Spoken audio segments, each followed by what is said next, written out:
Well, welcome here. My name is Joe. This is Ryan, and Eden's over there. And as Ms. Reed said before, we're going to do statistics on diabetes. To start off, we'll be going over what diabetes is and some small things you need to know about it. After that, we're going to be going statistics of the world, Canada, and then Manitoba. Alright. Type 1 diabetes is a type that people are born with or diagnosed at an early age.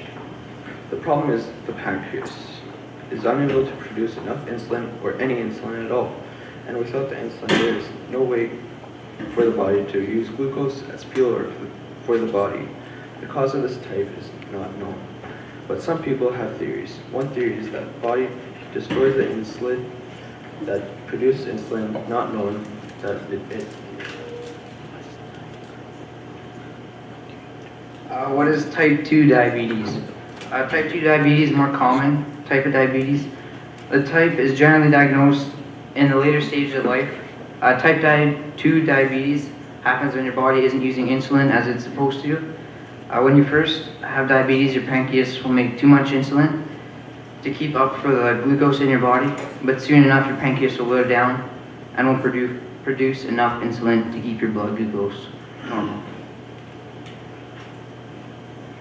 Well, we talked about the pancreas. You may ask, what is the pancreas? Pancreas is the primary organ that is involved with diabetes. Pancreas is found right in between the stomach and the spine. The rest is located in the duodenum. Glucose is a chemical compound that is found within molecules of sugary foods. Glucose is needed to maintain normal body functions in the kidneys, liver, and muscle movement. It is essential for making energy to make it through the day. When fatty foods are consumed, glucose levels in your blood rise. The pancreas releases insulin and glucagon. Glucose is controlled by a negative feedback system, which is regulated by the pancreas. The negative feedback system has two primary functions. Insulin is produced by the pancreas specifically in the islets of Langerhans. And when those islets are no longer functioning, insulin cannot be produced the way it should. Insulin travels from the pancreas into the bloodstream. Insulin then allows the fat cells to take glucose in blood and use it as energy. Glucose is basically sugar. It is one of the body's main source of energy. The negative feedback system works by, as this picture shows here, if you have a low blood glucose level, which is less sugar in your blood, the pancreas releases insulin. And then if it's high, it releases glucagon. Opposite. If the blood glucose level is low, glucagon is released, and if it's high, the insulin will be released and take control of the sugar in the blood. Alright. How does the diabetes affect the digestive system? The digestive system is a system of your body that functions is to break up and transform the food that we eat into a form that our body is able to convert into energy that we use throughout our everyday life. Diabetes can cause harm to our digestive tract when blood is high in glucose. This can affect our vagus nerves to become damaged, causing food to remain in the stomach undigested. This is called gastroparesis. And how does diabetes affect the respiratory system? The respiratory system is a system in our body that is responsible for breathing. Without oxygen in our lungs, or the ability to breathe, we would die. Diabetes is known to affect the lung capacity in our lungs, according to American Diabetes Association.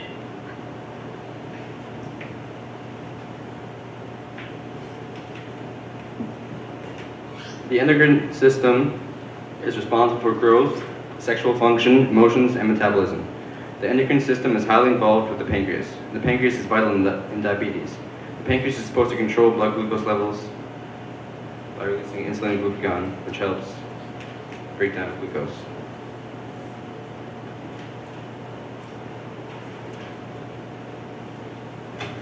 Homeostasis is responsible for regulating your body, keeping a stable equilibrium.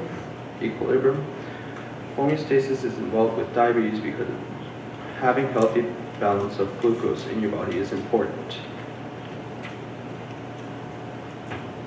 and the immune system. The immune system is responsible for the protection of bacteria and viruses, keeping us healthy. Diabetes affects the immune system by triggering our body cells to fight against its own. So in diabetes, insulin-producing cells are crucial. And when our body's immune system destroys insulin, is unable to be produced and results in diabetes.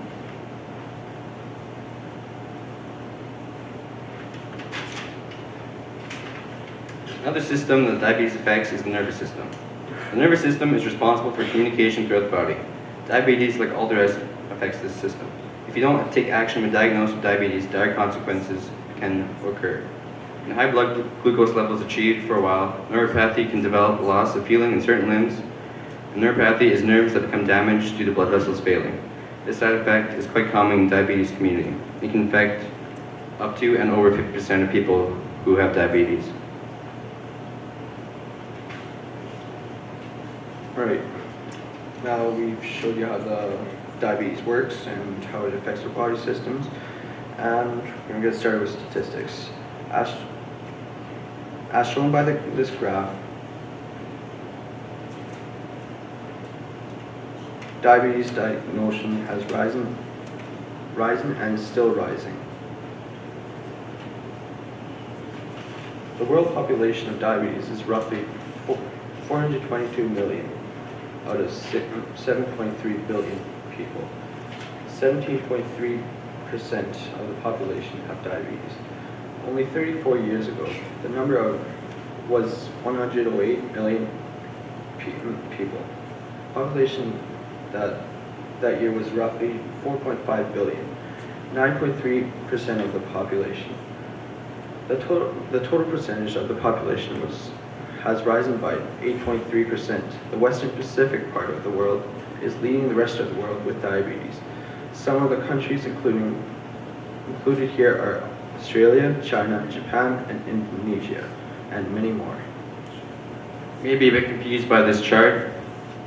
This chart is 5 years old, and we couldn't find a picture that would represent the statistics from now, so yeah.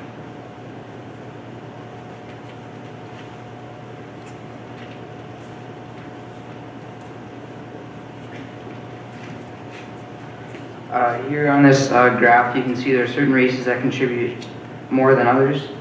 The races that have the most diabetes consist of Japanese, Filipino, Hawaiian, Pacific Islanders, Chinese, Korean, African American, and Caucasian.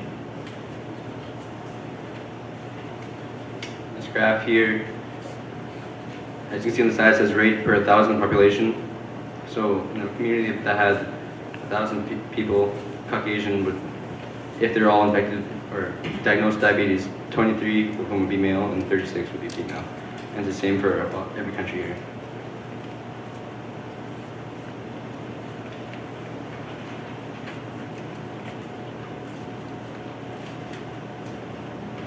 This graph shows diabetes in the USA. According to a recent survey done by the American Diabetes Association, 30.3 million Americans have diabetes, and roughly 1.25 million American children and adults have type 1 diabetes. Every year, roughly 1.5 million Americans get diagnosed with diabetes. Another 81 million Americans have pre-diabetes, 9% of which are unaware that they have been diagnosed with the population of roughly 323 million and 30 million diabetics, that comes to over 10% of their population. And from 1980 to 2014, adults in the US aged 18 to 79, newly diagnosed diabetes cases tripled, going from 493,000 to 1.4 million. And if you're wondering what pre-diabetes is, it's simply having a higher blood glucose level than you should, which is, I believe, 6, so if you have above that, you will.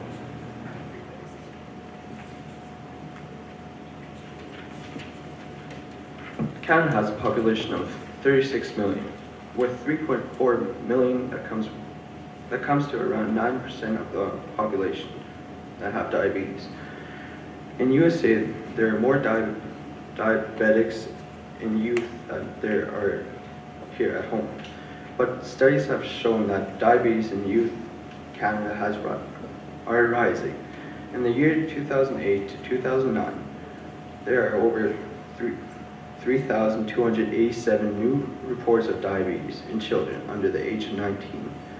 This is a great problem. U.S. Canadians are proud to be Canadians.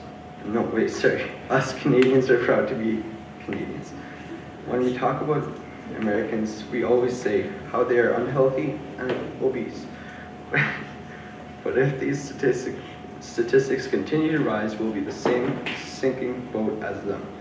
In the year 2009, it is estimated that 1 in 10 deaths of Canadian adults were related to diabetes. It also estimated to be 6 million people. Some experts say that half of Canadian diabetes could be eliminated if we would not have maple syrup.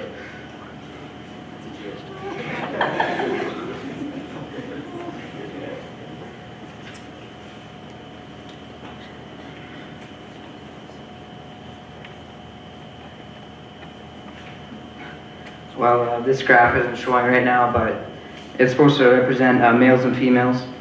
And if you guys like to take a guess, who do you think is more prone to diabetes, males or females? Not only is diabetes more common in adults, adult males are more commonly diagnosed. Males have 7.8%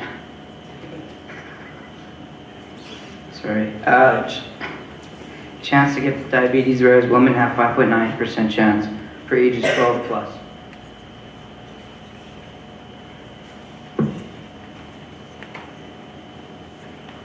Well, PowerPoint for some reason doesn't have all of our slides, but the next slide would show diabetes in each province and how it differs from each province.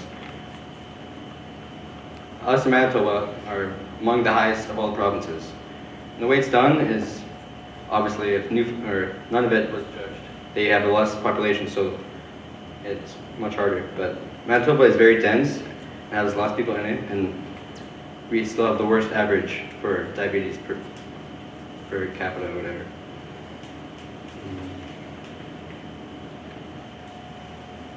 Another problem here in Manitoba is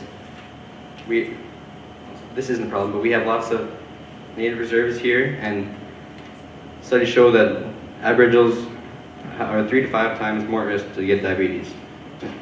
And Aboriginals make up most of the diabetics in Canada.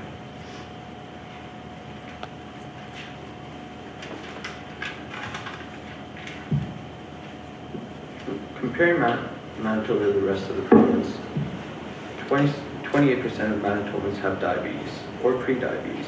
Manitoba has a high population of Aboriginals, which greatly contributes to the fact that Manitoba is bad for diabetes. Researchers say that it's greatly affected by their lifestyle. In reserves and what they eat, diets can be restricted.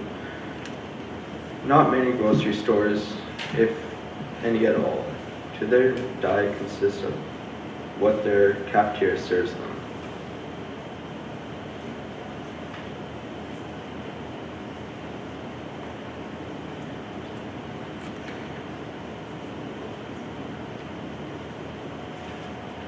We didn't write much for this next slide because it was mostly on the picture, but I'll try to do it by memory.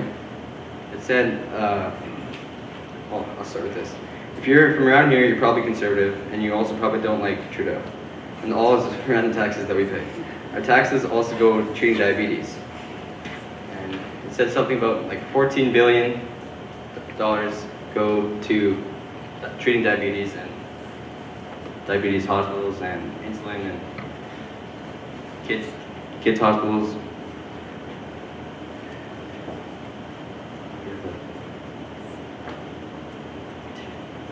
We also had a few slides that showed the amount of sugar in a Coke or juice box or various foods and how much we should all eat.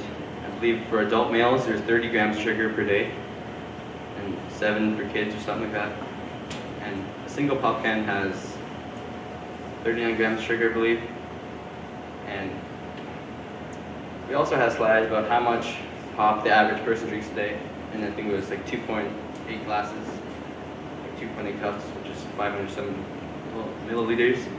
So that's already like double what you should have per day. And some interventions that we came up with is simply setting an apple or water bottle instead of juice box or pop, or giving a variety of foods from all different food groups, which would bring down your sugar intake. And that's all we have. Any questions from the audience?